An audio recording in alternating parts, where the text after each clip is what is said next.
Hi everyone, welcome back to my channel. My name is Daisha. I am the owner of PGL Planners, and this is my YouTube channel where we do everything faith and planning. And welcome to today's video. If you are new here, don't forget to comment, like, and subscribe, and hit that bell notification to stay updated on all things new. And today's video is going to be one that I have really not wanted to film.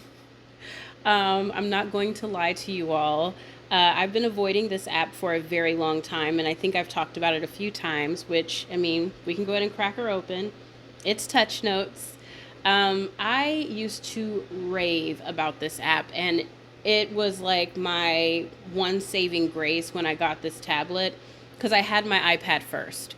But I wanted to challenge myself with my shop and go Samsung base, like focus on Android and Android products and Android tablets. And I did that. And Touchnotes was what gave me that excitement, because it's like, wow, there are apps on this app store that have what I need, basically.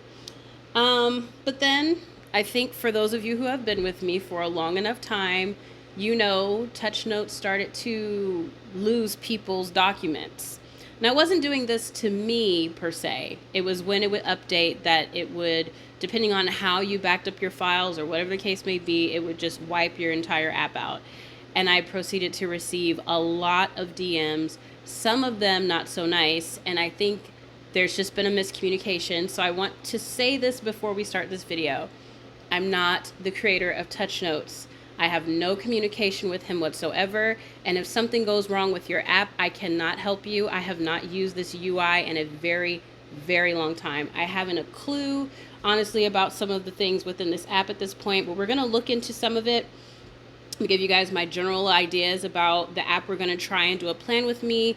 I'll do a brief look at some of the plain note features, etc., and then we'll close with my final thoughts.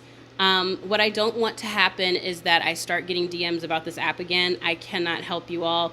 And the tips are awesome. And I want to say, we'll get to this one tip I did receive from Felicity. If you're watching, thank you, doll. It did help out quite a bit today. But I don't use my Samsung tablet like that at all. And I don't intend to go back to Touchnotes at all. But if you have any tips or tricks, you can leave them in the comments below for those who might need them. All right, so let's go ahead and get started. I'm going to start out with my regular S Pen that came with this tablet, and then I will switch over to my Stedler a little bit later. So the actual interface has changed quite a bit, and I love it. I think it's beautiful. I think that it looks very functional. The app has improved in a lot of ways, one of which I would say is letting you know what each button does. If you just download this app fresh out, you click on certain things, a little pop-up will let you know what it does, how to work with it, which it didn't do that much in the beginning when I first started using this app. So I think that's very useful if you are new to Touchnotes. Now, over here on the side, you have notes. You have flashcards, which I think is really cool, that you can actually make cards, I think. I haven't played around with it much at all, actually. But I think that that's really nice that you can make flashcards, or I guess from within apps, not within apps, within documents, you can select something and create a flashcard. I think I saw that in one of the lasso menus. So I think that's really neat.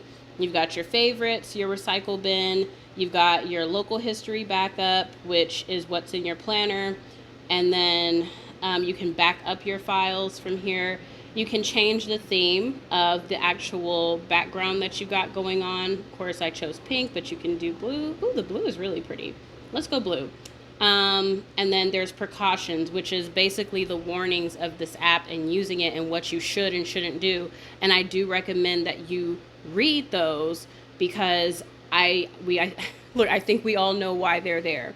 Now, over here are your settings. and that has not changed. The settings seem to be pretty much the same. If there are any differences, I didn't really notice them, but definitely check them out. This will change up the experience that you have with the actual app. So your writing operations over here, and then other settings over here. If you want to be able to click through your document, this is going to be over here. So it's going to be like the double click hyperlink jump and stuff like that, which I turned mine back on because I do like to double click with my pen to be able to jump through the document, etc. Things like that. The pressure of your writing, all of that. If you're looking for that information, go through your settings. Just take your time. Like I told you all when I first started using this app, just press stuff, go back into the interface and see what it did. If you don't like it, uncheck it. Just remember what it is you're pressing. Don't go pressing a bunch of stuff. Just do one thing at a time. This app is pretty loaded. So let's go ahead and get back. And I'm going to import, actually, I'm going to go into the document I already have here. So I was playing around with this a little bit, just kind of getting a feel for it. And I noticed a few changes. We're going to talk about the interface itself, and then we'll talk about some of the changes that I noticed since I used to use the app. Hold on one second. All right, I got you guys closer in. So some of the things that I like about this new situation here is just how clean it looks. Super, super neat. Let's close that out too. Yeah. Super neat, super easy, and some of the functions are actually the same. It just looks better as far as the actual UI is set up. One of the first things that I would recommend when you're doing this as far as the interface is concerned is go into the settings over here and change up the way it looks. And when you click on settings, it's going to tell you how to work it, but you're going to click on manager and you're going to decide what you want over here. This is one of the best layouts within an app I have ever seen. And I thought that back then, and I think it now, because the icons are small. So even though you are filling up your interface, it doesn't look cluttered. And I love that so much. The icons are very seamless. It just looks really clean. But you'll click on what you want to add. So if you want to be able to insert images, then you'll click that and it'll add it to the top. It basically lets you choose how you want your interface to look. So this is definitely important for you if you're into that kind of thing. If you like mapping, you can add mapping within your planner, which is really cool. So you can actually add that function in there. You can lock movement, password settings. I mean, this app has a lot of features, but we're going to talk about not all of the features. We're not going to be here that long. We're going to talk about my favorite ones and how I think they work with digital planning, because that's what this channel is about.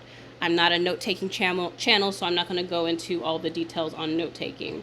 So first thing when I hopped into this app was I wanted to try out something that Felicity had shown me. And so one of the things was bringing in stickers. I could never figure this out for the life of me, and I asked a long time ago, and she actually DM'd me and let me know how to do it. So it has to be via a zip file. And so if you purchase from someone, if you download that folder from the internet, it's going to automatically turn it into a zip file. And then you can click on these arrows that are going up and down and hit import zip, and it will import it within seconds. And then boom, you're going to have that folder full of stickers. And you can add more than one sticker. You'll just hold it down for it to select that sticker, and you'll hit add to note, and it's going to add it to the note, and then you can just lasso them, and then you can shrink them down. Now, this is one of my favorite things about this app, is that you can do the pinch to zoom with your fingers for your stickers. I used to do that a lot. It looks really cool if you're doing like videos for Instagram and things like that. But it's very intuitive, and it does a great job at that.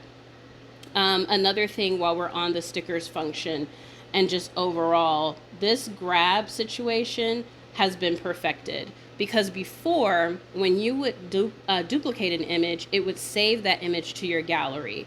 Now it no longer does that, and it has a little hand symbol to let you know where to grab. So if you need to duplicate something and have it be the exact same size, it is extremely easy, and that works for font, and I don't know if it works for handwriting. Let's give it a go. You guys know how I work. I am all over the place when I'm reviewing an app, but I just like to see.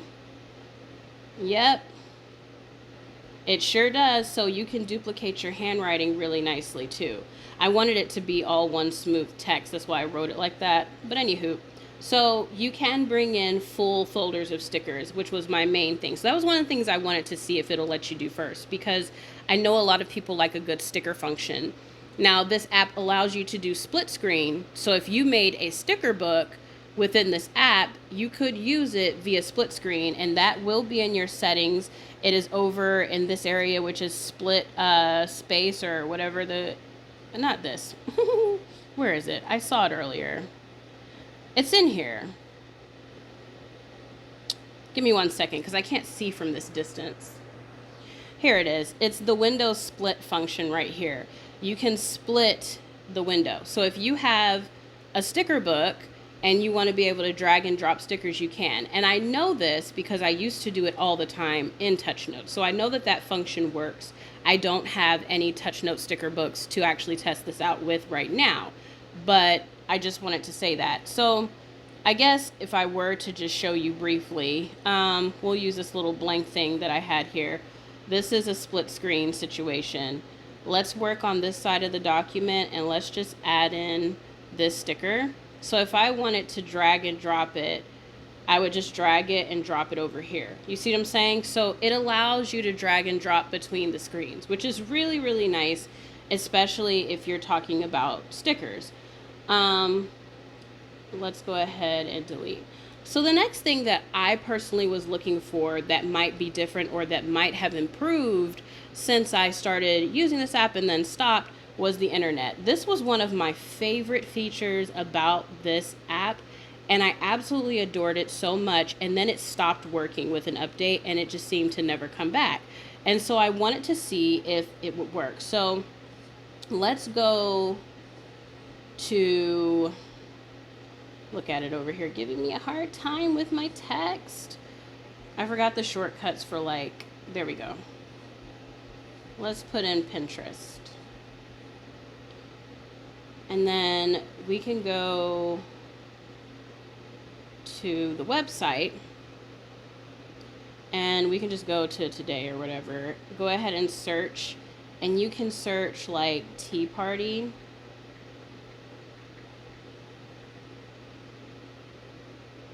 And then say that you maybe you want to keep some of these recipes or you want to do that. Then you hold it down and hit insert to note. You'll see it do that little graphic where it kind of floats off to the side.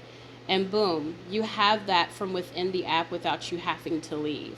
That was one of my favorite features of this app, and I'm so glad that they fixed it because it is a saving grace. It is absolutely wonderful.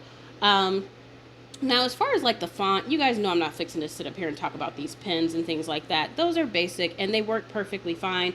Now, the text to writing feature could be improved. I struggled quite a bit with it. It works, but then it does some strange stuff. So, hold on. I'm going to switch to my Stedler because that pencil has that button. You know the S Pen has that little button situation. So I'm just going to put the word tomorrow. You see all of this? You see what just happened there?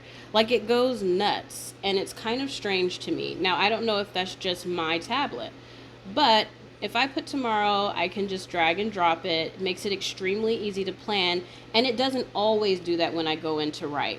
It just does it sometimes, I've noticed. I see it doubles up, and it kind of does this crazy stuff, and I don't know why that is, but we'll talk about all of the glitches in a minute. I know, Alexa, I hear you. I also love, and I don't know if you guys are seeing this, most apps don't do this, but if you go in to write, you see how long this box is, right? Say if I go in to write my name, right? What I love is when I go to hit the lasso, it gets rid of that dead space that I don't need there. I love that so much. And then, of course, like I said, this grab and drop feature is really, really nice. That's just perfect to me. I love that very much. Now, you can do layering as far as bottom, top. The generating links is still the same, just so you know. Layering is also done a little differently. You can do the simple send back, send forward, but they also have where you can create layers within here, which is a new feature that a lot of apps are featuring in their planner, in their softwares, and I absolutely love it. I love how small and cute this little layering window is as well. It doesn't take up a lot of space, which is really, really nice. The highlighter does what I want a highlighter to do, which you guys know what I'm going to say. I love that it goes behind the thing. Now, we do need to change some of the settings because I don't want it to auto recognize, because then it'll constantly change the shape of my highlighter. So if I want it to be a certain color, then I can. Now, you guys know, hold on, let me zoom out real quick before we do it. You guys know how much I love the color dropper from here. It's the screen recording color dropper, which means you can go across the screen into other apps to get it. It gives you the hex code as well as just being able to check mark it, so you don't have to, go in and bother with writing. But the highlighter works perfectly fine. You can do a square highlight or a circular highlight. Like I said, I'm not going to get too far into some of these features just because they're basic, and I feel like majority apps will have these features. I've also noticed that it has added in where you can line up your stuff. So I must be on another layer. Let's go here and let's go here. Yeah. No. What I've noticed, what was I saying? Is if you have stuff, it's blue, it's light blue, it's not showing up really well, but now it's not showing up at all. But there it is. You see how it has like that little light blue line that kind of appears? It's right over here. It has it basically like in Samsung Notes, where it'll help you line up your stuff. Like if you're trying to do a stack of stickers or something. Really love that, because if you're a stickler like me and you like things to be in line and in order, then that works really nice. Full screen mode is nice to get rid of that clock situation. Love that. It looks like you have a search feature up here, which I think is really cool. Now, for me personally, I don't search documents, so I don't really know what to type because I haven't really used this to begin with that much, but let's see here. Let's search my name since I did write it in here.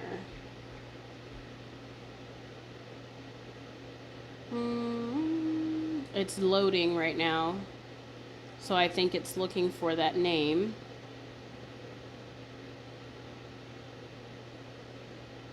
Look, it's just loading. Give me a minute. I'll come back when it's done. Okay, well, it says the search results were empty, so we're not going to mess with that too much. Maybe I did something wrong or I'm misunderstanding the function, but either way it goes, there is that. So I'm trying to think of what else I personally would use within this app. There's the clicker, which allows you to tap through the document, like I said, so you can get through the document by double clicking. I think it's doing that thing where it's trying to remember the note itself. Adding a page is really easy. It's all very simple. If you're trying to see your pages, it'll be over here. Now, the next thing I want to talk about is merging documents. This used to be one of my least favorite apps for this particular task. But now I'm like, okay, thank you for finally fixing this. So you're going to go over to settings and you're going to hit merge note and you want to hit merge PDF. And so I chose a document when I tried this out the first time that I knew had links inside of it, because that was the problem I was struggling with in the beginning, is that when it would merge, it would not bring the links with it, which would drive me nuts because I'm like, what's the point of having it merge if it doesn't merge properly? So I'm going to go into the February folder because we have a custom situation that I can just quickly throw in here. So I'm going to bring in the custom sections and I'm going to click all and I'm going to hit merge to note and I'm going to do it behind the current page and I'm going to hit OK.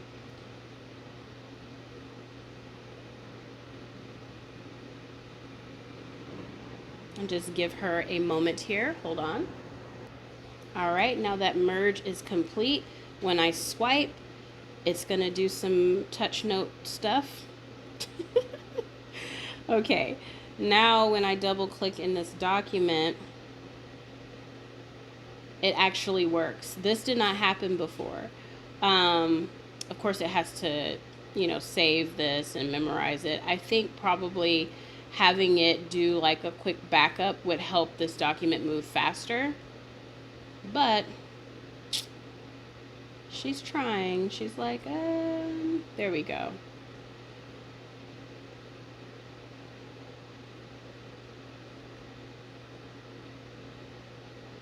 But my main point is merging in the documents work. Now, the linking feature is really hard to explain, but basically, you're creating a link from where you are. I really have to go over it again myself, but this is my thought process on this app. I'm just going to go ahead and cut it short and let you all know what I think about Touchnotes from the jump. So, this app, I spent some time in planning. I planned a day. Let me go to it so you guys can see it. Where did I put it? Behind my weekly views, I think. Yeah, I planned a week in here, kind of just trying out all of the things and kind of getting a feel for the app. This app has great features. It does, and I'm not going to take that away from it. It does everything that you could possibly want. The shape feature is really nice. You can do the fill. I've covered a lot of the features that are within this app, and the newer features I wouldn't Lord Jesus, I wouldn't actually use for digital planning. And what I've shown you guys so far is what I would actually use. So I'm not going to run you down with like a whole bunch of features. You can go into this app yourself and get a feel for it. I do have the paid option. I can't unpay. So I'm showing you what it is, what it looks like from that perspective. I don't know which of these features are actually free and which ones are paid for, but it's a good app. It's just not reliable in my opinion, because there were times when I went in to write within this app and it would just completely lose its mind. The document kept jumping around. The text to font situation, convert to text, was kind of a little wonky. This app has great features, but to me, what is the point of the features, if they don't operate properly? That's where people begin to get frustrated, and then they don't want to use the app. Now, it wasn't a complete smooth experience planning this. It was okay. It was just okay. One of my favorite features is definitely being able to grab and duplicate. Because if you take this whole list and you bring it over, then you can easily take it to the next section. So you don't have to keep rewriting things, and you don't have to hold your finger down to copy and paste. It is probably the best duplicate I've ever experienced within any app whatsoever, because it keeps it exactly the same size and it's extremely seamless. I love the color dropper tool. These are all things that I've loved since I found this app, and it's still my favorite stuff. But I wish that he would optimize the performance of the app more than just operating with new features and the flashcards and the mapping and all that stuff. Because if I go to write and it starts acting crazy, I'm going to close this thing out and turn my tablet off, and I'm not going to want to plan. So those are my thoughts on the app. I don't think it's reliable enough to say I'm switching over to this app and I'm going to put my planner in it and use all of the things. Because as you saw, when I went to write, it started acting cuckoo for Cocoa Puffs. But your choice, your risk. This app is okay to me. If I were to rate it out of 5, I'm going to give it a 3.5, which I think that's actually what it has in Google. So anyways, that's my thoughts on Touchnotes, you guys. I hope you all enjoyed it. Do not forget to comment, like, and subscribe. If you have any tips for people who are using this app or who are curious about this app, you can leave it below. And once again, thank you so much for watching, not walking. I will chit chat with you all later. Bye.